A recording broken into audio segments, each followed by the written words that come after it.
हजरत अबू मूसा रज़ी अल्लाह अन्हु से रिवायत है, उन्होंने कहा, मैं नबी सल्लल्लाहु अलैहि वसल्लम के पास आया जबकि मेरे साथ दो शहरी और भी थे, एक मेरे दाएं था और दूसरा मेरे बाएं, और अल्लाह के रसूल सल्लल्लाहु अलैहि वसल्लम मुसवाक फरमा रहे थे।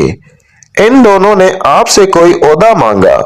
मैंने कहा, कसम उस जात की जिसने आपको सच्चा नबी बनाकर भेजा, उन्होंने मुझे अपने दिली इरादे से मुताला नहीं किया और ना मुझे अंदाजा ही था कि ये कोई ओहदा मांगेंगे।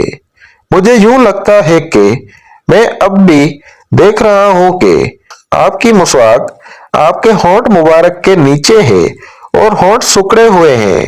आपने फरमाया, तहकीक हम सरकारी मुनसिब पर किसी ऐसे शख्स का ताउन हासिल नहीं करते या हरगिज नहीं करेंगे जो इसका तलबगार हो, लेकिन ए अबू मूसा, तू ओहदे पर जा।